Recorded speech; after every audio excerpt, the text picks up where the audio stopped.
So I've got something on there saying I am unmuted by the host, but all the rest of you have your tongues tied. So don't explode trying to talk or ask questions right now.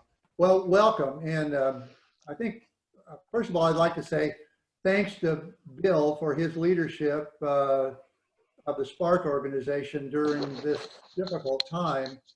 And also to Judy and the curriculum committee for working up the curriculum so we have a few classes. And let me suggest to all of you the idea that sharing your pandemic experiences with the rest of us in the Zoom organization might be one way for us to keep in touch with each other when we can't get together on a personal level. I mean, doing this by Zoom is fine from a substantive standpoint, but from a personal or a social standpoint, I think it lacks a fair amount, but let's do what we can with what we have available. So with that, let's launch into this. I'm going to assume that most of you have been with me in some previous classes, but I won't assume that about everybody. So I think these sessions will collectively stand on their own.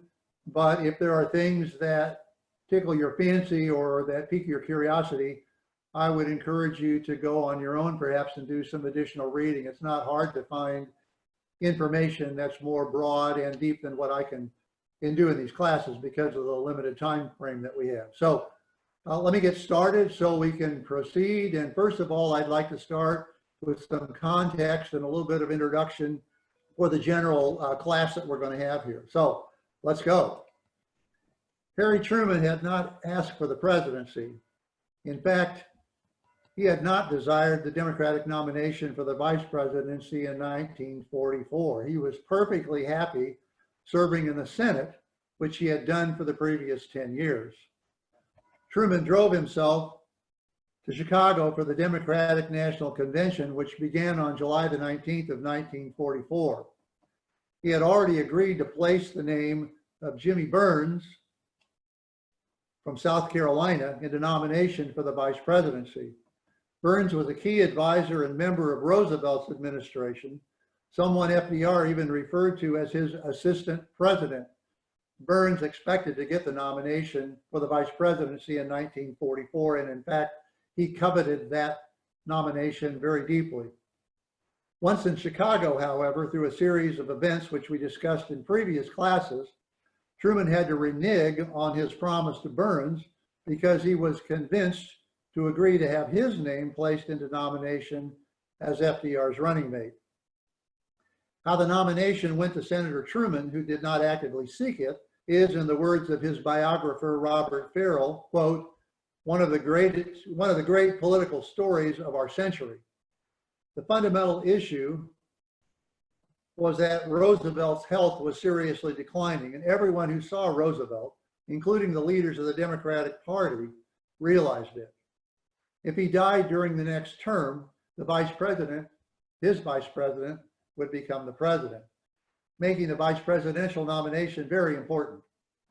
Truman's predecessor as vice president, the incumbent Henry A. Wallace, who served as vice president since 1944, was unpopular with some of the leaders of the Democratic Party, in fact, most of them, who disliked his liberal politics and considered him unreliable and eccentric in general. Wallace was, however, the popular candidate and favored by the convention delegates. As the convention began, Wallace had more than half the necessary votes to secure his renomination to the vice presidency.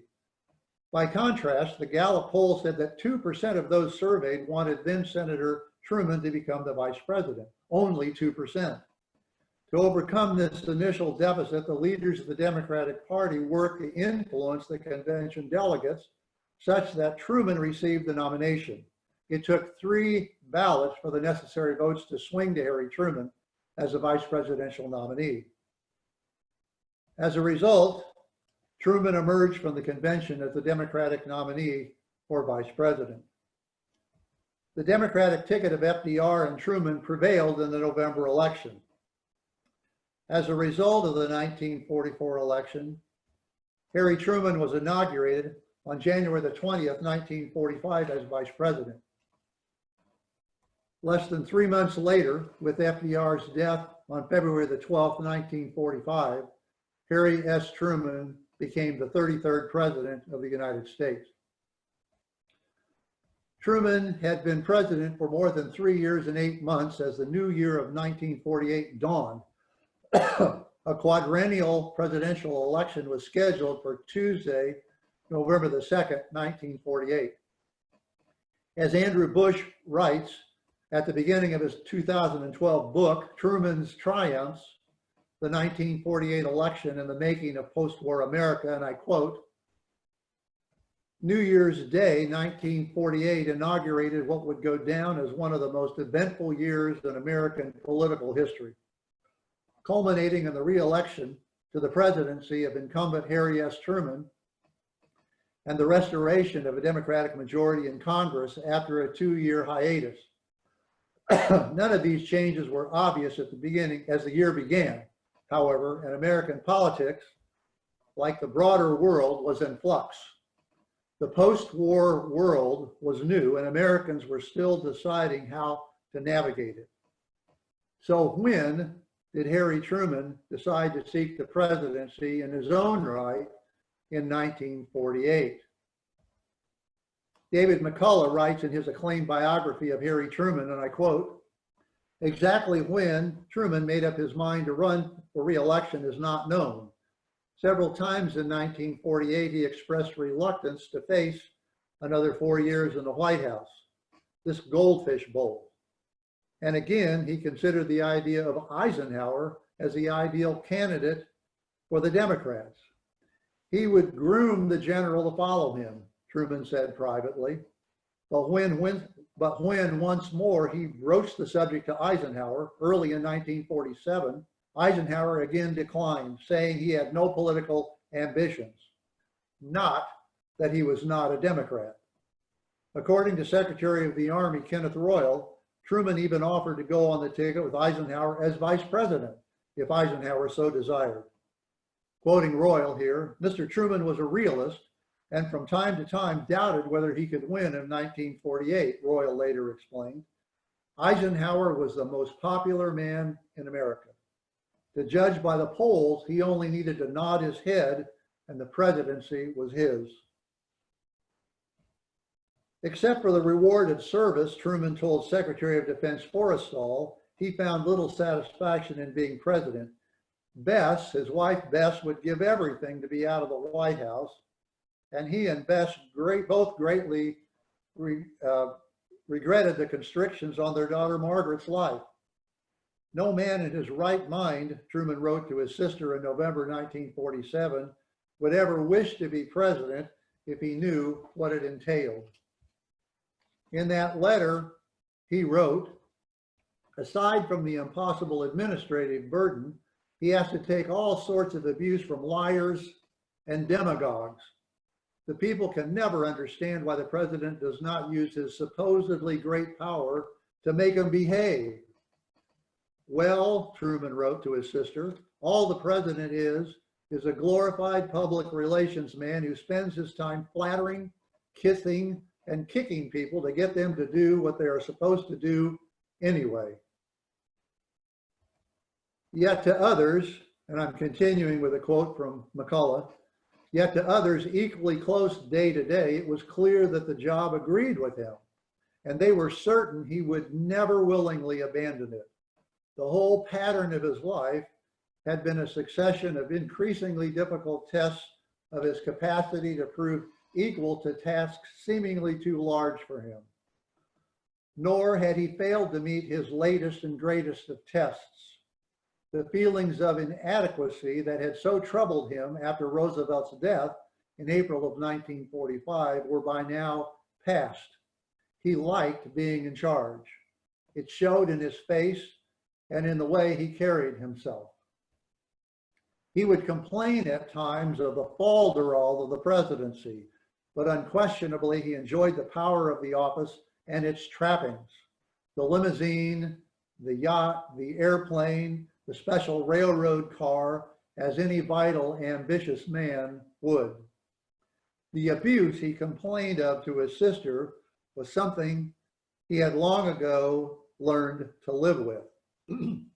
As a columnist for the New York Times would recall, Truman was blessed with a tough hide and a secure conscience so that he could roll with the punches.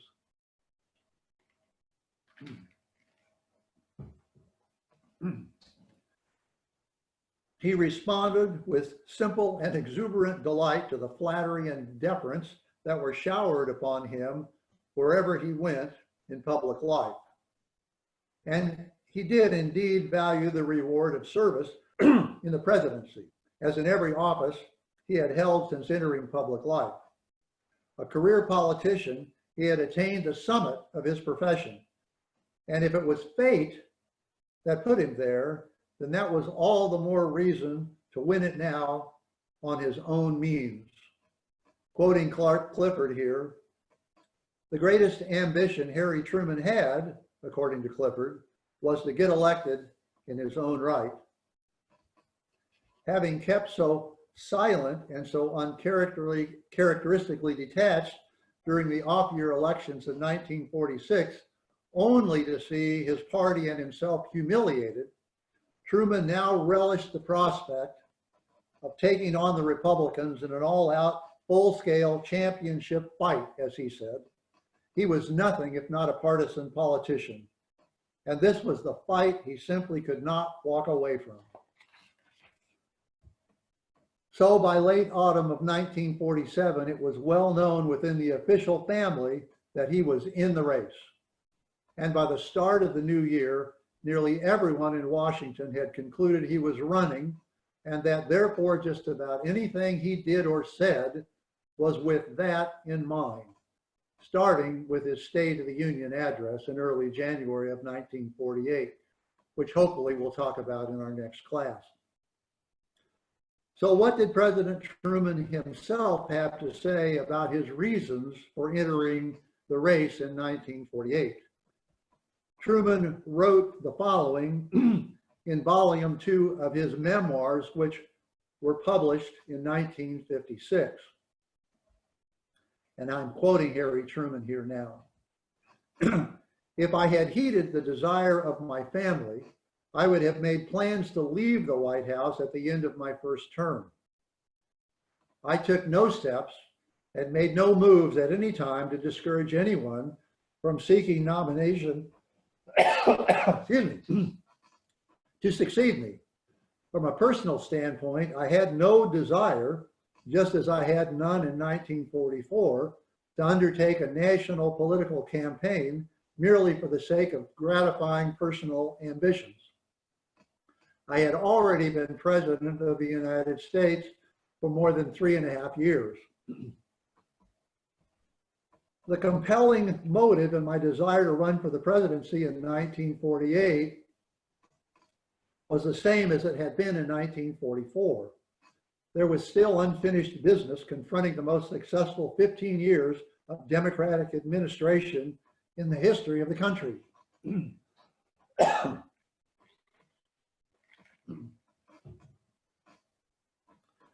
The hard-earned reforms of the years since 1933, which ensured a better life for more people in every walk of American life, were taking permanent root in the 1940s. These benefits were still vulnerable to political attack by reactionaries and could be lost, if not safeguarded by a vigilant Democratic administration. I never wanted to fight for myself or to oppose others just for the sake of elevating myself to a higher office. I would have been happy to continue serving my community as a county judge. I would have been even happier as a senator and would have been content to stay entirely clear of the White House. I had accepted the nomination as vice president, not with a sense of triumph, but with a feeling of regret at having to give up an active role in the Senate. In 1948, there was no doubt as to the course I had to take. The world was undergoing a major readjustment, with revolution stalking most of the have-not nations. Communism was making the most of this opportunity, thriving on misery as it always does. The course of freedom was being challenged again, this time from a new and powerful quarter, Soviet Russia. I had learned from my negotiations with the intransigent Russian diplomats that there was only one way to avoid a third world war, and that was to lead from strength. We had to, excuse me, we had to rearm ourselves and our allies, and at the same time deal with the Russians in a manner they could never interpret as weakness. In 1948, I felt that just as my years in the Senate had prepared me for the presidency, the years I spent serving out the term of Roosevelt prepared me to carry out our proposed program of domestic development and foreign security. I also felt, without undue ego, that this was no time for a new and inexperienced hand to take over the government and risk the interruption of our domestic program and put a dangerous strain on our delicately balanced foreign policy. The destructive and reactionary guide of the 80th Congress, which had been elected in 1946, convinced me of the urgent need for more liberalism in government rather than less. I felt it my duty to get into the fight and help stem the tide of reaction, if I could, until the remaining basic aims of the New Deal and the Fair Deal could be adopted, tried, and proved. Many things combined to convince me that I had to make a fight for it.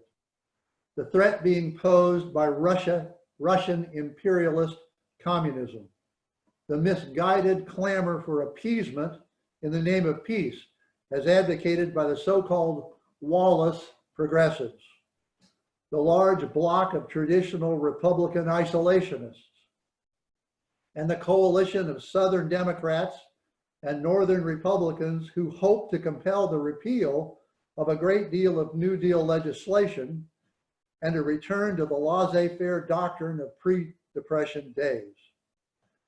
These forces had to be defeated or our country would be thrown back to the hard times of reaction. What I wanted to do personally for my own comfort and benefit was not important.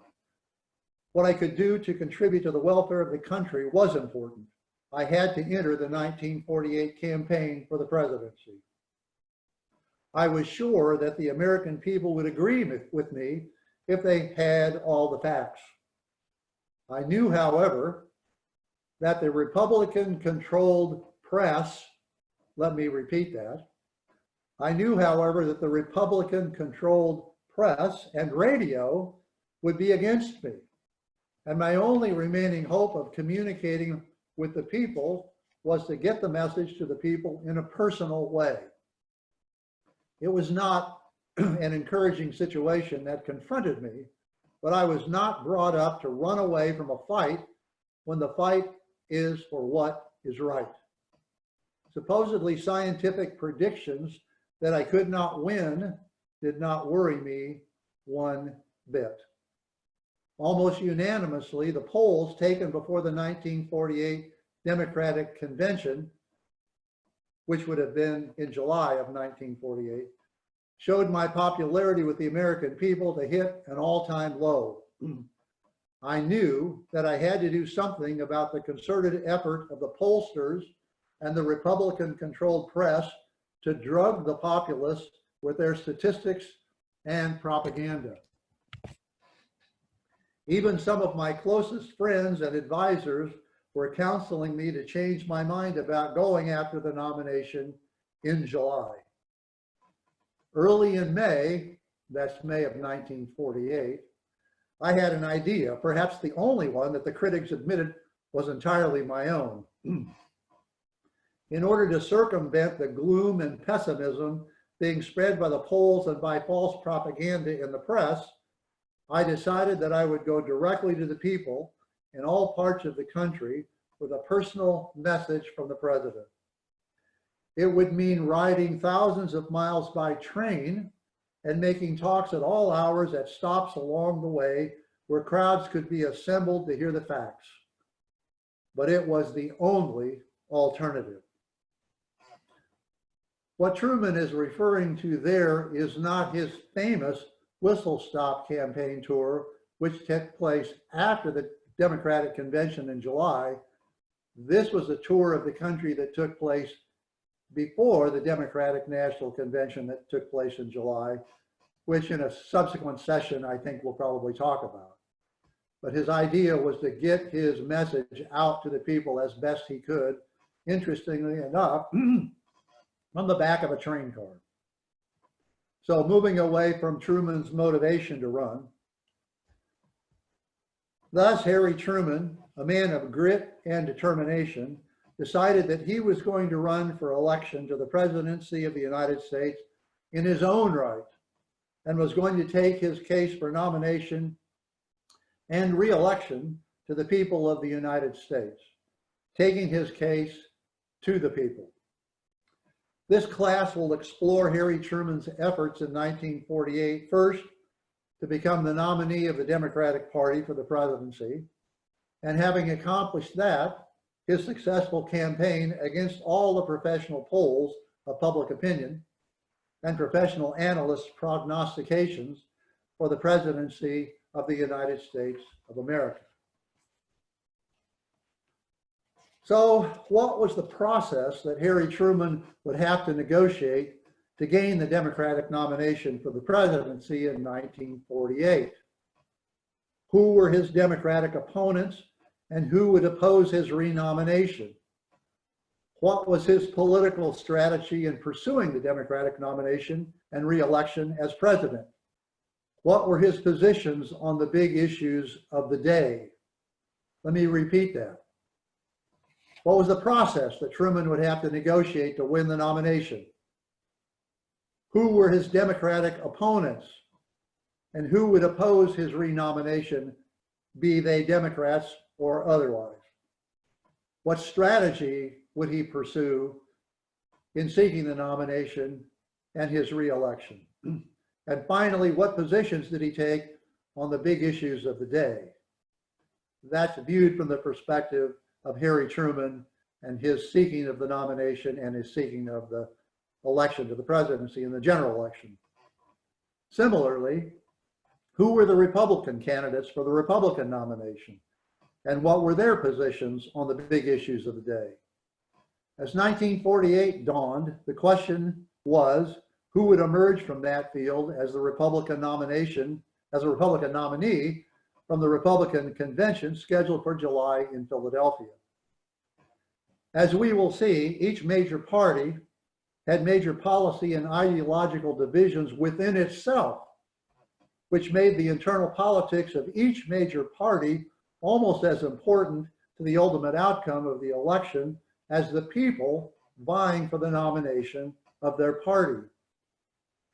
The nominating system in 1948, so now as to the process relative to the nomination. The nominating system in 1948 was substantially different from the state-by-state popular vote primary system we are familiar with today. In 1948, the conventions themselves were the place from which the actual nominations were decided and the nominees emerged, at least to a great extent. In 1948, candidates seeking the nominations of either the Democratic or Republican parties would do so in contests which took place in what became known as the mixed system. This because it was a mixture of the traditional convention system where the nomination was made strictly by the vote of the party delegates to the convention, and combined with a state primary system, which the progressives of the day preferred and were attempting to promote. In 1948, there were only 12 Republican and 14 Democratic state presidential primaries. And in some of those, the voting wasn't even mandatory or wasn't even obligatory on the delegates that were selected. So it was relatively weak in terms of binding delegates to the convention to vote for the person who might emerge in that state's presidential primary. The vast majority of states, which provided the vast majority of the delegates to each party's national convention, would select them through local and state meetings, conventions, and party committee or party chairman appointments. In other words, they emerged strictly from the local or state Democratic or Republican Party organization, as the case would be.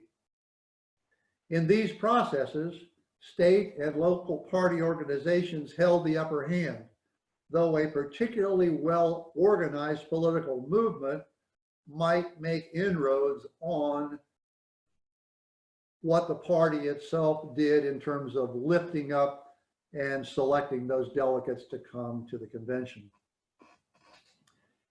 Andrew Bush, whose book cover appears there on your screen right now, his book title, which is there, makes the following interesting statement in his book about the mixed system concerning the 1948 presidential process. The fluidity of this system meant that nominating contests could feature a number of candidates, pseudo-candidates, and potential candidates appearing, disappearing, and reappearing at various moments, as well as forming shifting and philosophically misleading or mismatched alliances as weaker candidates temporarily joined in an attempt to forestall the success of stronger candidates. All of these features would be visible in 1948, especially on the Republican side. Bush also writes that the election of 1948 was a turning point. And I want you to really think about this from an historical perspective. The election of 1948 was an important pivot, an important turning point in our history. Both the last of its kind and the first of its kind. Here's what he writes. The 1948 campaign would be conducted with the tools and strategies that had been crucial for several decades. Print media and radio would be the primary modes of communication. 1948 introduced television for the first time, but the innovation was not widely used and had no discernible impact.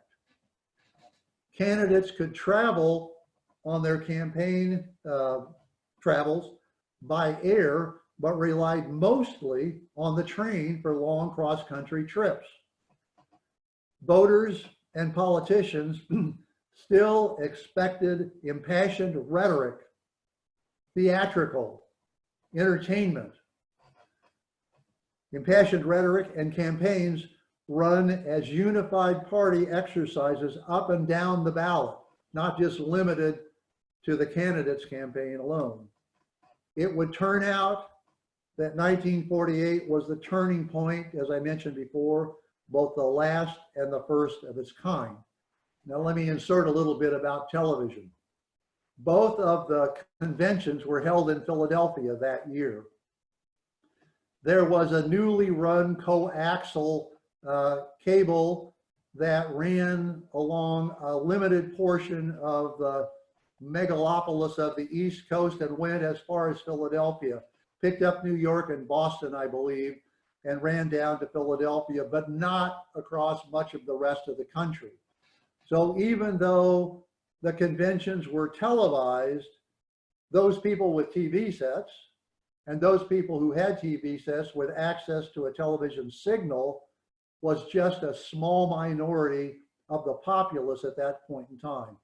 But it was the beginning of what became a very important resource. But for purposes of 1948, as Bush mentions in that quote I read, television had no discernible impact on the outcome of either the nominating process or the general election. I think it's hard to put ourselves in the context of the year 1948, but in order to best understand and appreciate the story of Harry Truman's quest for the presidency in 1948 and the campaigns and the election generally, we must try. Hopefully, those of you who have been with me during our previous classes, especially the most recent ones, will recall what we discussed, or at least recall some of what we discussed about the end of World War II and its immediate aftermath. The war in Europe ended in May of 1945 with the surrender of the Nazis on May the 8th of 1945, Harry Truman's 61st birthday, when he'd been in office less than 1 month following Roosevelt's death. The war ended in the Pacific in August of 1945 with the dropping of the atomic bomb on Hiroshima and Nagasaki. A lot had happened during the ensuing two and a half plus years since those events. Now the year 1948 was at hand.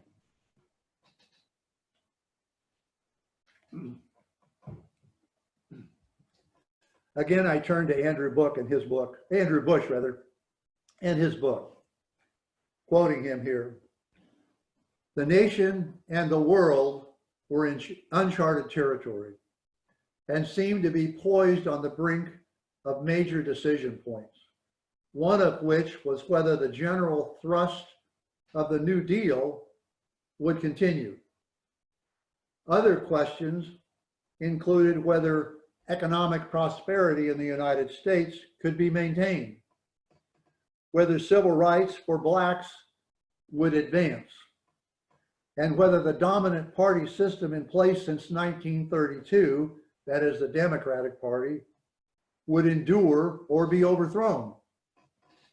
Above all was the question of whether a third world war would follow quickly on the heels of the second, and whether Marxist, Leninist totalitarianism would be allowed to triumph where National Socialist and fascist imperialism had failed. In short, whether liberal democracy could survive in the modern age. With such high stakes, featuring both renewed prosperity and economic anxiety, fear of whether the Depression would return, both the exhilaration and disorientation of the victorious end of World War II, both demobilization and growing fears of a new war, both a new Republican majority in Congress and what seemed to be a latent Democratic majority in the electorate, and fractious major parties on both sides of the aisle, 1948 promised excitement, and it delivered. So, Lori, that's a good spot for us to pause, perhaps. We've been at it for just a little over a half an hour. And so I had in my notes here, if there are anybody that had sent chat questions or comments to you, or if we want to unmute this for a few minutes, if people want to have some kind of a organized or controlled discussion, ask me questions, or make a comment about what we've talked about so far. Absolutely. So, sorry, Lori. Everyone, you are now unmuted. If you have a question for Dave, he will entertain them now. I have a question, Dave. Oh, and Canfield, go ahead. Judy? No, I don't have a question. I don't know what prompted that. Well, this is sort of from the beginning of your presentation.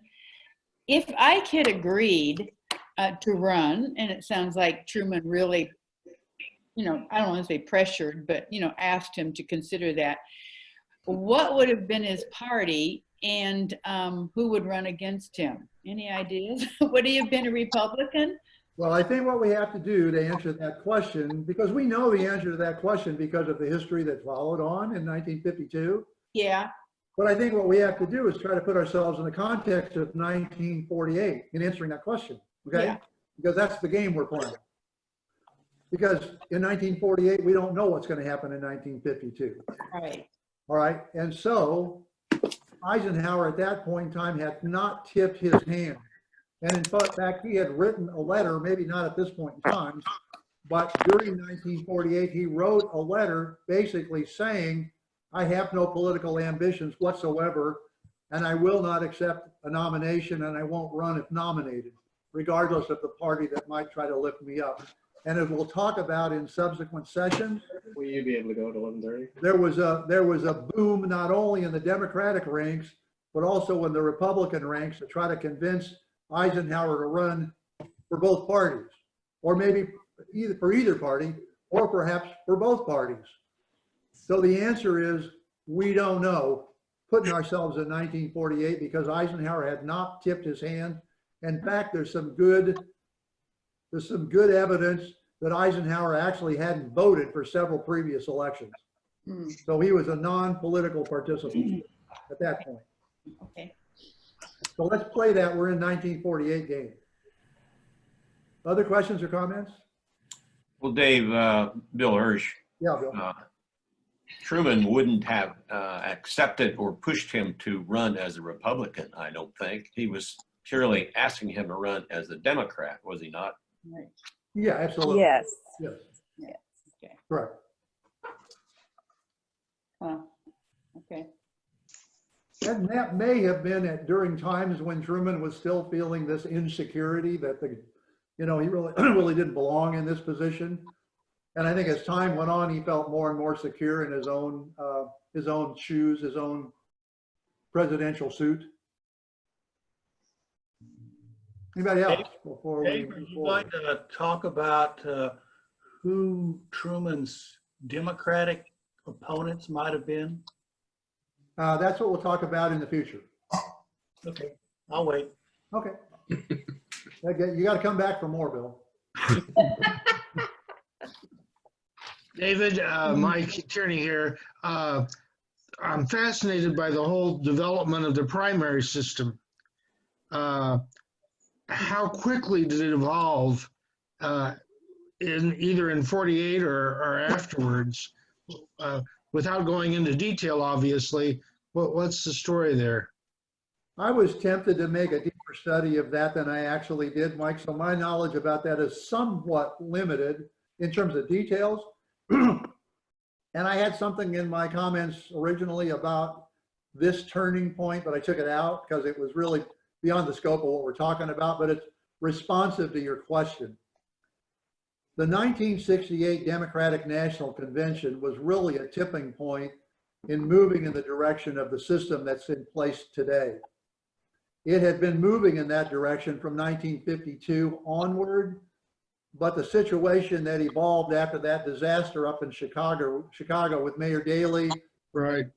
conflict and fighting in the streets between the local cops and the protesters and the lockdown of the convention and the barbed wire fences and all that stuff really was the beginning of the end of the significance, at least in elections since then, of the convention as the place from which nominees emerge. I mean, it's still possible, and we heard a lot about this earlier this year or last year and into this year about what might happen with the Democratic convention this year, which has kind of fizzled out with what's happened.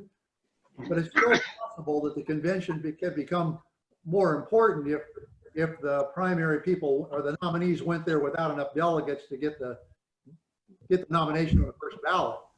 And then it would sort of fall back into the old days of horse trading and so on and so forth.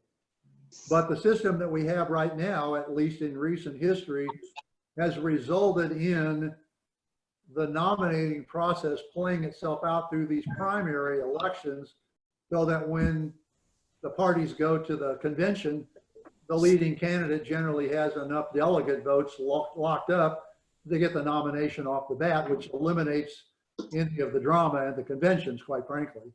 But back in 1948, that was not the case. So it was between 52 and 68, and then I think it's continued to be tweaked and modified, and then more states have participated and changed the date of when they have it and all that sort of thing in the meantime. So you could do a whole class on the development of that primary system, I think, Mike. Okay, interesting. Yeah. One more comment or question.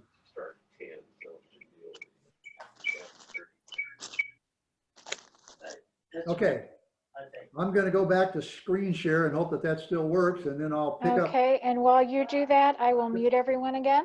Right.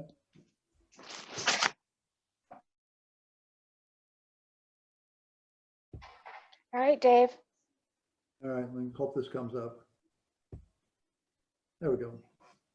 Come on, work for me. All right, so I've headed this next part of my talk. The first part was context and introduction. The second part I'm calling campaign strategy, the politics of 1948. So I pose this question. So what can we learn about the political strategy behind Harry Truman's campaign for the presidency in 1948? And let me stop for just one moment. I hope that all of you received a copy of the memo that I sent to Lori that contains the text of the memo from Clark Clifford to President Truman from November of 1948, so that you have it available to you, and hopefully you took the opportunity to read that before our session today. If you didn't get that from Lori, please email her and ask her to forward that to you again, because I think it's important that you have that and that you take the time to read and kind of study that, which we're going to talk about later on in this session, as part of these classes, and refer back to it from time to time. So that's my side comment about the significance of that memorandum. So back to my lecture. For approximately a year prior to November of 1948, a small group of White House liberal advisors and others from outside of government met regularly to chart strategy for a Truman presidential reelection campaign. On November the 19th of 1947, a memorandum was submitted to President Truman outlining a campaign strategy. Its principal author was James Rao, an attorney who had held several positions in FDR's administration. I looked in vain to find a contemporaneous picture of James Rao to put up here, and I just couldn't find one. Not that it's not out there, I couldn't find it. Rao gave this memorandum to Clark Clifford, who had become a close advisor to President Truman, who apparently modified that document somewhat and submitted it to President Truman, bearing the date of November the 19th, 1947, over Clifford's name. For some time, there was controversy as to who should be credited with the primary authorship of this memo. That controversy was ultimately resolved by Clifford, giving primary credit to Rao. The following is taken from an article that appeared in the Washington Post in May of 1991, authored by E.J. Dion, who still, I see him on TV still from time to time, a liberal commentator. This is from his article in the Washington Post. It is a classic Washington tale involving one of this century's most famous political memorandums, two of Washington's most powerful lawyers, and the battle over who deserves credit for the strategy that beat all the odds and got Harry Truman reelected in 1948. On one side, in this corner, is Clark Clifford, who made his name in Washington as Truman's top lieutenant and the man who presided over the 1948 upset. In the other corner is the family of the late James Rao Jr., who for years have claimed that Rao, and not Clifford, was a possible author of the memo orchestrating Truman's campaign strategy. But this is at least one controversy that Clifford seems finally to have put behind him. Thanks to Clifford's account in his just published memoir, Counsel to the President, the war between the Cliffords and the Raos is now near a settlement. In the book, Clifford lavishes praise on Rao and for the first time details the extent of Rao's contribution to the memo. He humbly confines his own role to one of rewriting and reviewing. At issue is the November 19, 1947 memorandum to Truman that bore Clifford's name and laid out the approach to the 1948 election that doomed Thomas Dewey's quest for the presidency. The memo, full of acerbic insights and tough-minded analysis of Truman's prospects, became the president's lodestar as he attempted to turn his presidential or political fortunes around. So who were James Rao and Clark Clifford? The following excerpted from James Rao's obituary, which originally appeared in the New York Times in June of 1984. James H. Rao Jr., a lawyer and former special advisor to President Franklin D. Roosevelt, died Sunday night at his home. He was 75 years old. Mr. Rao was one of the first and most active of the corps of young Harvard-trained lawyers known as the Brains Trust, who streamed into Washington at the beginning of Roosevelt's first term. As one of the original New Dealers, Mr. Rao quickly became a familiar and prominent figure in Depression-era Washington as he marched through the layers of the new bureaucracy. His New Deal career started with the post of attorney for the National Emergency Council, which became the creative center for the myriad New Deal agencies, and ended in 1943 when he began a 2-year hitch as a Navy lieutenant in the Pacific. His peak of influence and prominence in the Roosevelt years was reached in 1938 when he served as the White House as a special assistant and policymaker.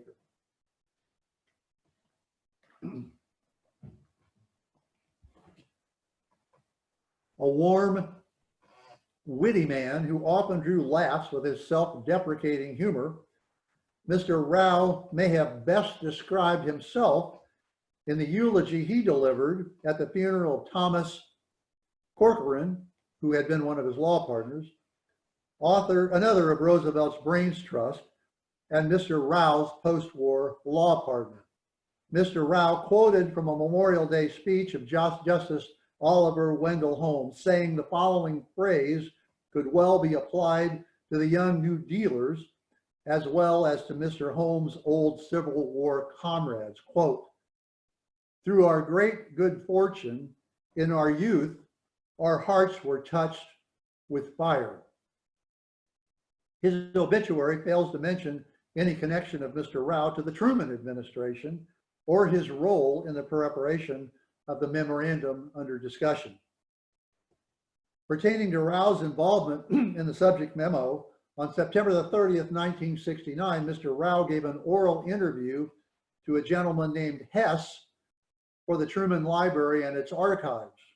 The following exchange is taken from that interview. Hess, what is the other memorandum that Rao referred to previously? Rao, the other memorandum is called, quote, "The Politics of 1948. Now this gets a little complicated. I wrote this and it went to Clark Clifford. It's really a memorandum on how to handle a political campaign of 1948. Clark and I have since discussed what happened to this one. I happened to read in the New York Times an article by Pat Anderson which mentions this memorandum of Clifford's. Also, I think it's in a couple of books. I noticed some of the quotations at the time, and I thought they were very familiar, so I went back and looked at this memo, and they came from this one.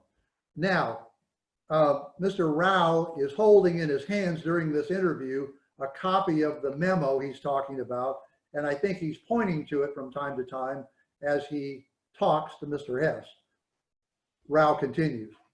When I first wrote this memo, I mentioned it to a couple of people and Clark heard about it and gave me a ring. I guess that is what always does happen. I gave it to Clifford and I assumed that my name would be on it. What Clifford did, what he said he did, was that he took this memo and he took some other memos and he put his ideas all together and then gave the president an overall memorandum, including, I think, most of this one. Hess, would you go so far as to say that the majority or the largest part of the memo that he turned over to the president was taken from your memo? Rao, all the quotations I saw that have been printed since in the books or anything came out of this memorandum. Now, this memorandum is about 33 pages. There have been references in the texts somewhere or another to a 43-page memorandum. So I would guess that if he used all this, he probably added another 10 pages and maybe took, I don't know. The problem was that Clark had sent his papers out to the Truman Library, so he didn't have a copy of his memo. So the two of us never did sit down and look at it. It was the kind of thing that happens very often, as it did when I was in the White House. You get ideas from a great variety of people. You put it together and you give it to the boss. You don't worry about who wrote what. I had the impression that it was going under my name, and here, I'll give you that. I've got copies of it. And he hands the memorandum to Mr. Hess. Hess says, all right, fine. Rao says, a damn good memo if I do say so myself. Hess, and this is dated September the 18th, 1947. Hess continues, and in the book, The Truman Presidency by Cabell Phillips, on page 197, Mr. Phillips refers to an analysis of the political situation that was submitted to the president by Clark Clifford in November of 47. Rao says, yes, this was probably the basis or the seed corn for it. Hess, all right, we will include this also in the appendix to your interview. Rao, now what Clark added to this, I don't know. It's out there somewhere in the Truman Library, which I thought was a good promotion for the Truman Library and that which is contained in its archives for historians' purposes. So what about Clark Clifford? Clark Clifford was born in 1906 in Fort Scott, Kansas. He grew up in suburban St. Louis and attended college and law school at Wash U in St. Louis. He was engaged in the practice of law as a successful trial lawyer in St. Louis from 1928 till 1943. He served as a U.S. naval officer from 1944 to 1946. Clifford went to Washington in 1945, first to serve as assistant to the president's naval advisor, and then directly as the naval aide to the president. Following his discharge from the Navy, he remained at Truman's side as White House counsel from 1946 to 1950, as Truman came rapidly to trust and rely upon Clifford. Clifford was a key architect of Truman's campaign in 1948, and as mentioned previously, was the named author of the memorandum, which I've entitled and they've called The Politics of 1948. Clifford ultimately served as an important political advisor to Democratic Presidents Harry Truman, John F. Kennedy, Lyndon Johnson, and Jimmy Carter. And I'm guessing most all of you recall Clark Clifford and his position in public life from his involvement with those later presidents. I hope most of you, or most all of you, took the time to read and perhaps study this memorandum before class today. It begins, the text of it begins, the title of this memorandum might well be The Politics of 1948. The aim of this memorandum is to outline a course of political conduct for the administration extending from November 1947 to November 1948. So the goalposts that this memorandum is referring to is the date of the memorandum and the way things were at that point in time. And from a strategy perspective, extending forward for things to be done and considered until the election on the first Tuesday of November of 1948. According to many people, it became the blueprint for Truman's upset victory in 1948. Brent Badowski, an American political opinion writer and columnist for The Hill, wrote, "This memo may be the most brilliant presidential campaign strategy paper ever written. Because of its contents and importance in understanding Truman's 48 campaign for the presidency, I want us to explore this memo in some detail." This memo is limited to an appraisal of the politically advantageous course for President Truman to follow in his 1948 campaign. So it's important to keep in mind what this memorandum is directed towards. It's directed towards an evaluation and appraisal of actions, considerations that will be politically advantageous to Harry Truman to follow in seeking to gain the nomination and ultimately to win the general election in the fall. Further, it generally assumes that the policy that is politically wise, hang on just a minute, the politically wise is also the best policy for the country, but recognizes that such may not always be the case, which I think is a really interesting and somewhat cynical comment. Its focus, therefore, is on the practical and pragmatic question, how best to act so as to get the votes necessary to get nominated and then to get reelected. Regarding the Democratic Party specifically, the basic premise of the memorandum is that the Democratic Party is an unhappy alliance, interesting words, of Southern conservatives, Western progressives, and big city labor. It also opines that the success or failure of Democratic leadership can be precisely measured by its ability to lead enough members of these three misfit groups to the polls on the first Tuesday after the first Monday of November in 1948. The memo recognizes from the very beginning that all those who claimed membership in the Democratic Party were not of the same philosophical, political, or ideological mind as the others in the party. But in order to succeed in leading the party as a whole, its leadership, and presumably the president, must successfully keep enough of the total party voting together to attain success. No small task indeed. So where does the memo go next? It begins with a set of probabilities or assumptions, as to what is. So where do we start? So probability assumption number one is that New York Governor Tom Dewey will be the presidential nominee of the Republicans. In November of 1947, that wasn't a certainty. But Clifford in the memo assumes that Dewey will prevail in gaining the nomination. Assumption number two, President Truman will win if his administration successfully concentrates on the traditional Democratic alliance between the South and the West.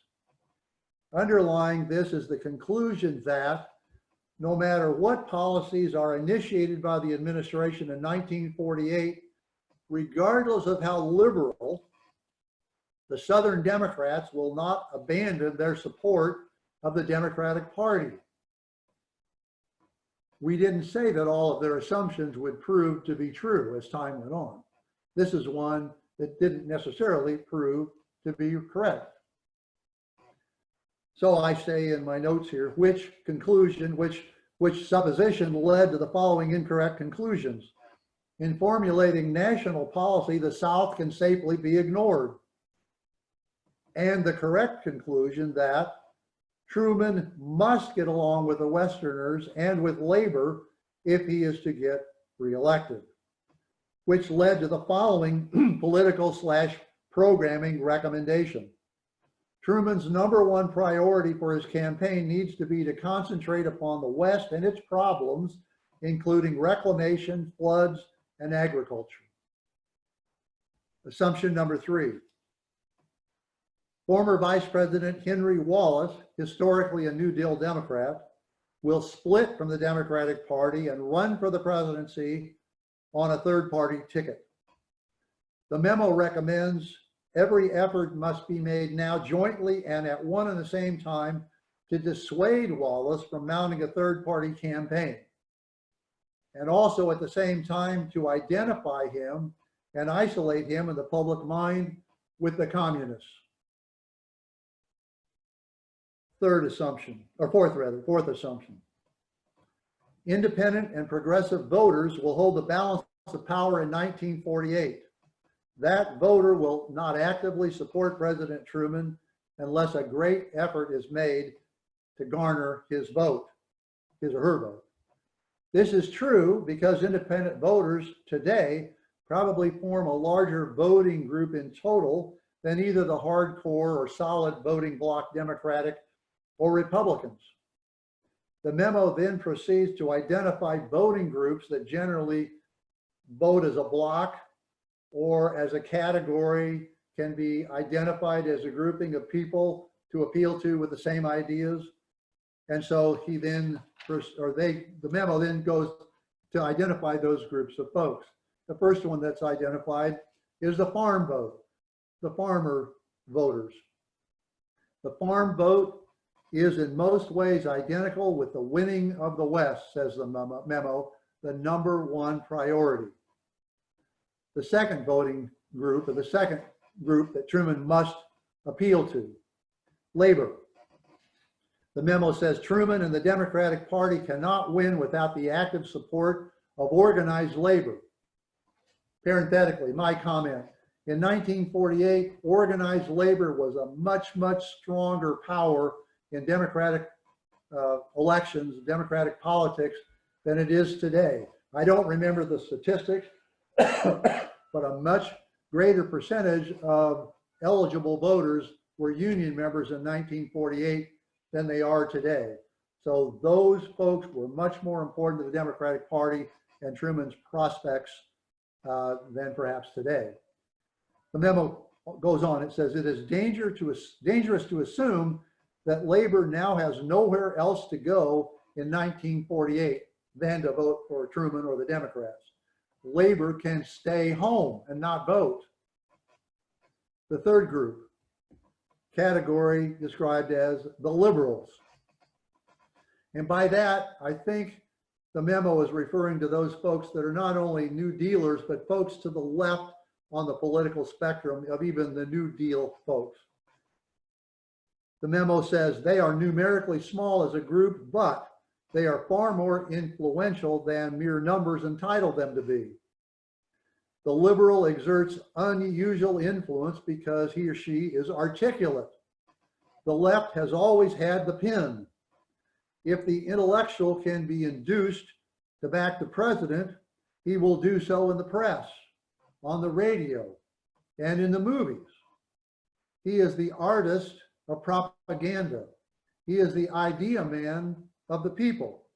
Since the rise of the pressure group, the men of ideas can appeal to them on their own ground, in their own words. They have become an essential ally to the alert candidate in modern American politics. Again, these are pragmatic political considerations. The next group about which the memo expresses some concern, a voting bloc. The Negro vote, the black vote. Unless the administration makes a determined campaign to help the Negro and everyone else on the problems of high prices and housing and capitalize politically on its efforts, the Negro vote is already lost. Negroes at this point in time, the black vote at this point in time traditionally had voted Republican, at least prior to Roosevelt's presidency. And that connection went all the way back to the Civil War and Abraham Lincoln as a Republican president and the Emancipation Proclamation. And so this assumption we have today that black voters will almost unanimously, 90+% vote as a bloc for Democrats as opposed to Republicans was not necessarily the case in 1948. That trend was beginning, but it was by no means assured. The memo goes on. Unless there are now real efforts as distinguished from mere political gestures, which are today thoroughly understood and strongly resented by sophisticated Negro leaders, the Negro bloc, when certainly in Illinois and probably in New York and Ohio does hold the balance of power, will go Republican. The Jewish vote. The Jewish vote, insofar as it can be thought of as a bloc, is important only in New York. Today, the Jewish bloc is interested primarily in Palestine. In the long run, there is likely to be greater gain if the Palestine problem is approached on the basis of reaching decisions founded upon intrinsic merit rather than political calculations. This is a place where the memo actually makes a reference to what they consider the thing to do, regardless of the political outcomes, would be the best thing to do, the moral thing to do, the thing that values would support, which is an interesting departure, quite frankly, from the rest of the memo, if you think about it. The next group that's identified here is Catholic votes. The Catholic vote is traditionally Democratic, or at least at the time, that was a true statement. The controlling element in this group today, from a political standpoint, is the distrust and fear of communism. The attitude of the president and the administration toward communism should exert a definite appeal to this group, but it's entirely possible that a closer liaison should be established. And the last one that they've entered into, which seems kind of interesting to me, and they don't say much about this, is the Italian vote. And I'm going to guess at the time that may have been considered more important as a voting bloc than it is today, but they go on to say Italians vote as a bloc, but their vote is notoriously volatile. No real recommendations are made with respect to the Italian vote there, so I'm not quite sure why they included that in there as a group to be appealed to. So back to a listing of the probabilities or assumptions, probability or assumption number 5 with regard to foreign policy. Now we're moving away from domestic and moving into the foreign policy area. The foreign policy issues of the 48 campaign will be our relations with the USSR, Soviet Union, and the administration's handling of foreign reconstruction and relief, rebuilding of Western Europe. There is considerable political advantage to the administration in its current battle with the Kremlin. The nation is already united behind President Truman and his policies on this issue.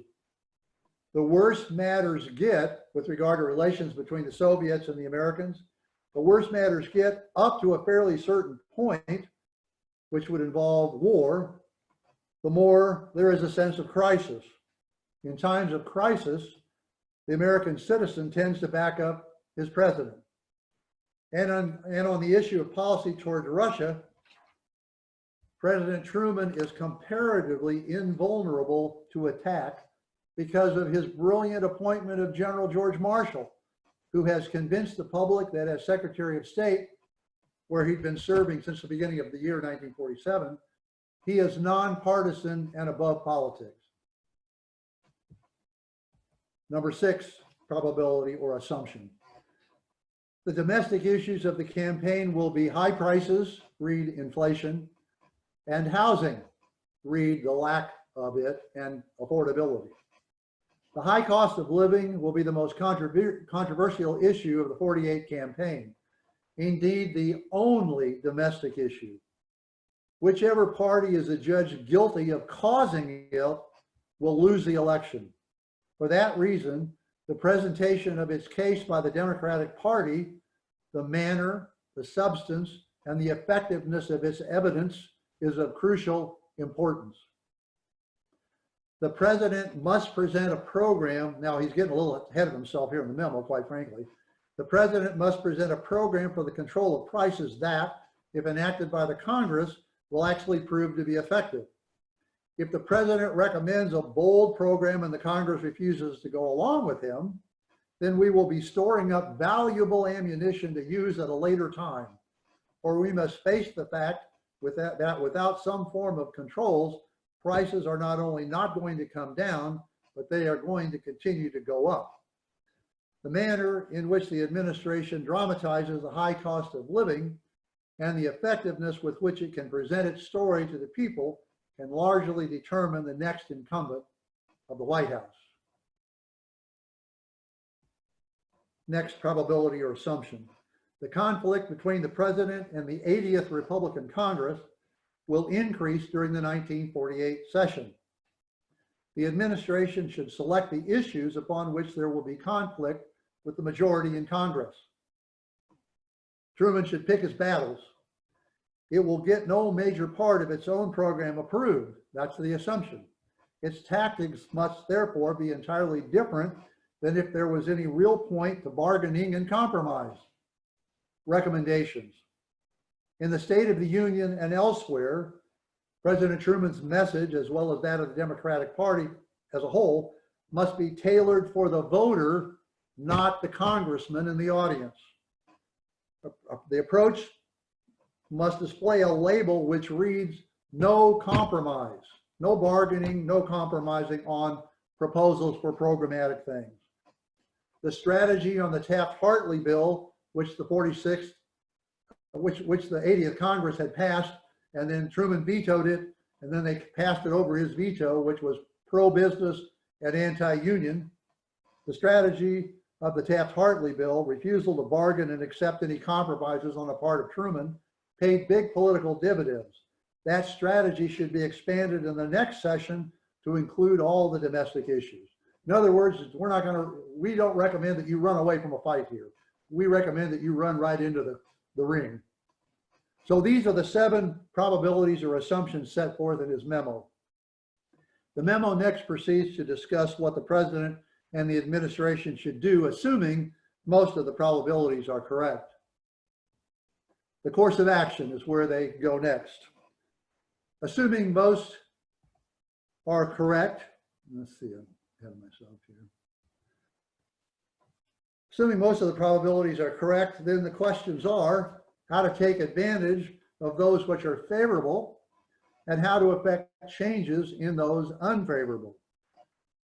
Actions required to accomplish the foregoing should take place on first, the political level, and second, the program level. So here we have first in this outline, the political level where the recommendation is for things to happen. A, with regard to the party organization. Ahead of myself 1 point there. Listen to this statement if you haven't read this already. The Democratic Party has been so long in power, it is fat, tired, and even a bit senile. It is essential to have a new chairman of the National Democratic Committee working to rebuild the party organization from the ground up. Rebuild the party, re-energize it. Politically, create more liaisons with labor leaders and independents. A renewal of the administration's working relationship with progressive and labor leaders will be vital for political success.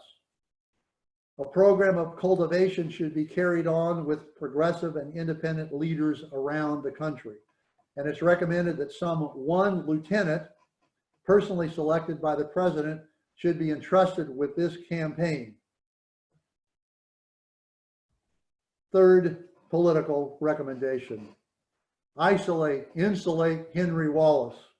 Wallace should be put under attack whenever the moment is psychologically correct. The administration must persuade prominent liberals and progressives to move publicly into the fray. They must point out that the core of Wallace backing is made up of communists and their fellow travelers, those that are sympathetic towards communist ideology. Some lines should be kept out so that if the unpredictable Henry finally sees the light and can be talked into supporting the administration, he will have a handy rope to climb back on the bandwagon if he is wanted. The president must also make some top-level appointments from the ranks of progressives in foreign as well as in domestic affairs. What's the next political level consideration? The portrait of the president, his appearance to the public. A crucial step forward is to create in the public mind a vote-getting picture of President Truman. Currently, the common perception of the American people is that the president is a sincere, courageous, and able man, and that he is a man trying to do his best. The next area, the foreign policy area. President Truman must assume before the eyes of the people the leadership on foreign policy. Today, the American people identify Secretary of State Marshall, and not the president as our spokesman. If those of you that have been in the class previously will recall, when the Marshall Plan, or what really technically called the European Recovery Program, was taken to Congress in March of 1947 by George Marshall, the common name that got attached to that program proposal was the Marshall Plan. Truman said, I don't want to have my name on it. I want Secretary of State Marshall's name associated with this proposal, because if it goes up to the Hill with my name on it, it will quiver a couple of times, turn over on its back, and die. So in order to have the political power that was needed to move that proposal forward, Marshall's name was attached to it in the public sphere, and Truman disassociated himself with it, at least in terms of its name. And so now what Clifford's memo, or what this memo is recommending to the president, is that he's got to reverse that perception that's been developed sort of intentionally, that foreign policy is the bailiwick of the Secretary of State, and that actually the Secretary of State is carrying out the policy of the president. So the president must work hard to reverse that perspective. Next area of political consideration. Commander-in-Chief, the president as commander-in-chief. Our president is also the commander-in-chief, as well as the head of the foreign policy of the country. American people are forgetting this. Military affairs will be a leading preoccupation of the average citizen for the next year. A majority of the federal budget was being spent on military expenditures in this time period. The White House can be the scene of many announcements on military affairs, and the commander-in-chief, not the Secretary of Defense, should make them. The president, as soon as he can arrange a schedule, should appear on the scenes of important military projects. So those are the suggestions on the political level for a course of action that President Truman and his administration should take. So what about on the program level? The political level were suggestions mostly as to form. The program level are the way things are to be done, concrete things. Since the Republicans, it says in the memo, made it clear their intentions to move to the left in 1948, the only tenable Democratic strategy is to continue to stay to the left of them on the programmatic level. The president has a great opportunity of presenting his program in his message to the State of the Union, which I hope we'll talk about next time. He can present his recommendations to the American people so that they will know the president is acting, what the president is acting to Congress to do. There is little probability that he will get much cooperation from the Congress, but we want the president to be in a position to receive the credit for whatever they do accomplish, while also being in position to criticize the Congress for being obstructionist and failing to comply with other recommendations. Heads I win, tails you lose, an old political maxim that's being expressed here. Certain issues, says the memo, already stand out. High prices, number one, inflation. Housing, its availability, number two. The Marshall Plan, the European Recovery Program, number three. Tax revision, the tax proposals which had been made and passed over Truman's veto by the Republican Congress in 46 and 47. Conservation of natural resources in the West, appealing to the Western progressive independent voter. And last but certainly not least of all, programmatic level civil rights.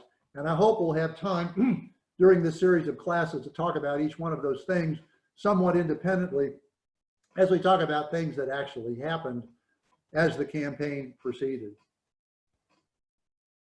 So the memo lays out, okay, what are the mechanics for 1948? What should happen here?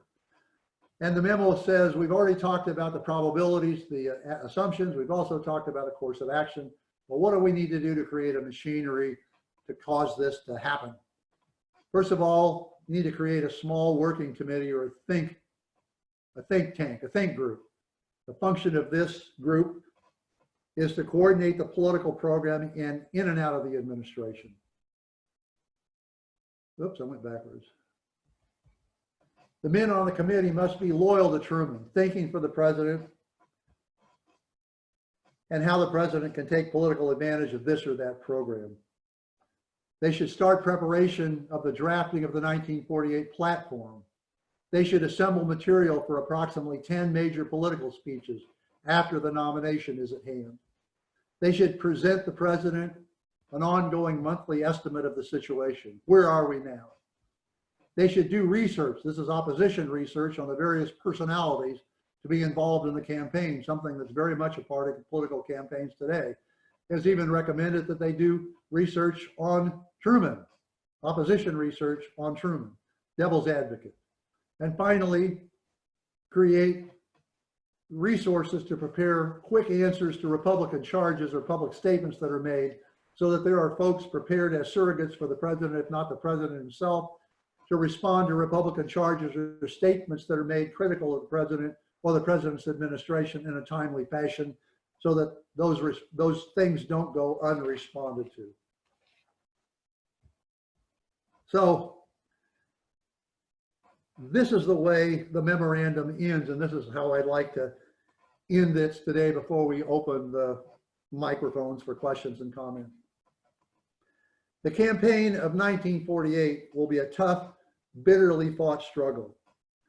The issues will be close, and the ultimate determination of the winner may very well depend upon the type of staff work furnished to the two contenders.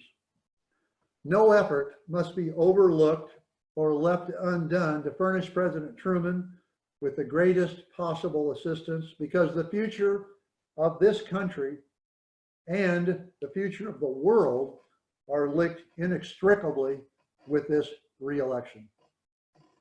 In national politics, the American people normally make up their minds definitely about the two presidential candidates by the end of July. If the program discussed here can be put into operation soon and executed properly, it can help in persuading the American people to make up their minds the right way. That's the end of my lecture for today. So, Lori, are you still there? I am. There you go. You have a question, John or George? Okay, yeah, it was good, wasn't it? Well, we'll do this again next week then too. Okay. So Okay. everybody is Okay. unmuted right now. Bye-bye. If you have a question, now would be the time to ask it. Jerry Carey here. I wonder what in 1948 mentality, what is the Western Bloc? Say that again. In 1948 mentality, we talk about this memo. What is the Western Bloc? Well, the thing you have to remember, and I didn't look these statistics up, but the population in the West, particularly in California, I mean, we think of California almost as a separate country now with regard to its size and power. I think there's 40 million people in California itself, like the 7th largest country in the world. But that wasn't the case at the time. So it was mainly ranchers and folks that were interested in resources and the agricultural aspect of the West at the time. So the urban ideas or labor unions or that sort of thing, there have been some inroads because there was a lot of manufacturing that was located in California during World War II, which quite frankly is what started California on its explosive growth to where we know it today. But it only had, I think, 25 electoral votes at the time, if I remember what I read somewhere along the line. So its significance from major population centers was much less than it is today. So the major forces of influence out west had to do with the natural resources that were out there, the idea that a new Tennessee Valley Authority program, perhaps the beginning of rivers, the harnessing of those resources to create electricity for the population that was out there, because there weren't a lot of people out there that had electricity at the time, quite frankly. So that's the voter typically they're talking about, folks that were agricultural in mind, and that would have included ranchers as well as truck farmers and bigger operations out there. Dave, are there members of the Truman Committee that we would recognize? I haven't looked up who that was that served on the committee, but I think Clark Clifford was the person who really generally ran that campaign. Probably we would, although the recommendation, as you read the memo and remember what you read, it said they should not be.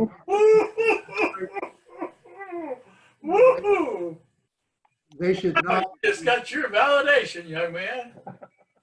They should not be people who are heads of a department, because they'll be interested in promoting their own department and not promoting the reelection of Harry Truman as such. So I'm not sure who they were, and maybe if it seems to fit, I might check into that a little bit more than I have to date.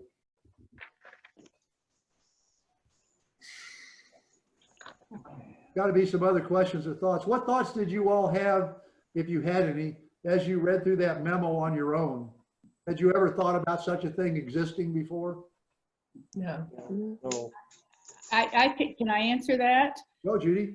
Oh, yeah, it was absolutely amazing and so impressive. And I've heard about it for, I'm sure it's been referred to over these decades, but so impressive. And I imagine a few other people have thought that. I can't help but wonder if this memo is mandatory reading for anybody involved in a presidential campaign. It seems to me it should be 101, like read this and then we'll talk. Does anybody have any idea? Well, go ahead, Barbara. One thing, go ahead. I'll be quiet. Yeah, one thing that occurred to me is obviously comparing to our situation today, and just one small example of that, they talk about Henry Wallace appeal to young people and how are they going to control Henry Wallace, and all I could think of was Bernie. And how are they going to control Bernie? Well, you saw how that happened ultimately. Speaking from personal experience, I didn't formalize this in a memo, but when you run for office, you basically go through this thought process. That's interesting. Okay. Well, a lot of the things they point out are things you got to consider when you run for office. Right. Bill Eckhart, I saw you with an idea. I think that what this shows us is what we don't realize is how carefully the government, and I'm going to put that in quotes, plans. This is a political party planning. But I used to, when I taught law students, and I brought them the United States' plan for what it had to do for rights and civil control, and I handed them a 2-inch document with all of the things in there that you had to consider. And I got them into that particular document. I would say, all right, now you're the governor of this particular state, and you never think you're going to have this problem. And you have this Sunday afternoon to understand the complexity of the problem across the board, and this is your chance to look at it. Well, their mouths just dropped open when they looked at the complexity of what had to happen, the different parts of government that had to move together. And that's in my experience true throughout, and been part of that particular process. But I have never seen that detailed a process in the political process, and I found this fascinating. But I guess I would lift up to the class that you just be astonished at the preliminary work that goes into just, I don't care what level of government, just the way things operate, at least in my experience. And the state of Missouri, which I know something about in its emergency planning, is head and shoulders above most. What do you do, for instance, if, as I learned, if you're the governor of, or you're the mayor up north, where you would have to deal with floods, and when does your authority stop and the states begin, and what do you do with all these? Yeah, well, those are operational considerations, and this memo specifically is a political one. I think we've reached the time, the 75 minutes. I don't know if people want to stay on here for a little while. I'm not opposed to that if you want to do that for a little while. About your situation, Lori, or you need to drive your husband home, or are you still kind of in limbo? Lori, I am still here. I'm going to the car, but you all can go ahead and keep talking. so I'm willing to do that for a little while if people want to. Otherwise, we can call it a class and get together again, same time, somewhat same station, next Thursday morning. You'll be receiving a memo from Lori, I hope tomorrow sometime, with some reading material for next week. I don't want you guys to just be passive participants. I hate having you just show up and absorb all this knowledge that I'm throwing out there when you could learn so much more by doing a little reading and studying yourself. How's that? Are people dropping out of class already? No, David. Okay. Any other comments or questions before we say adios? Yeah, David? Yes. Wendy has a question. I was kind of surprised. In the memo, it said the Negro press is already strongly Republican. I don't understand that at all. Well, you have to understand where the roots of the Negro voting bloc and the intellectual in the Negro world were at the time. Historically, they had been Republicans. And so while Roosevelt had made noises about civil rights, and the Democratic Party had made noises about civil rights, there was a wink and a nod as far as actually doing anything about civil rights was concerned. And it was only because of the demands of the war that there were some actions that were taken to open up employment opportunities in the manufacturing area, which led to more blacks moving from the south to the north and taking jobs in those factories. There was such a shortage of employees available that these two things that would have never happened before happened. Women worked in the factories and blacks were hired to work in the factories, and they started gaining employment skills they'd never had before. Those were the sort of things that happened under Roosevelt, but they were because of the shortage of labor. As far as other things were concerned with regard to invading or impacting what happened in these southern states and their treatment of their black citizens, pretty much Roosevelt took a hands-off approach to that. Well, he did. So the connection of the intellectuals and the Republican press, their roots were really in the Republican Party. So getting that to change and getting the rank and file to look at the Democratic Party as something other than just a party that says something and then winks and nods at what happens to the people in the South required some actual changes in the federal government's attitude and something concrete in the way of civil rights, which, you know, continued to happen up until the 60s, but we'll talk some about what happened during Truman's administration. Dave, when did Truman eliminate discrimination in the military? That happened in 1948. We may talk about that next time, or it may happen afterwards, but it took some time bureaucratically for that to actually take place. I think I got that right. It was 1948. That's right. Somebody else going to ask something. And yeah, Dave, This is Wendy Syme. Yeah. I was wondering if you could talk a little bit about the Republican platform in 1948. And I know you said that they were communist sympathizers, but were they also moving to the left in any other respects? No. I didn't say that the Republicans were communist sympathizers. Oh, I must have got that wrong. That was Henry Wallace and his Oh, ilk. Henry Wallace. Okay, gotcha.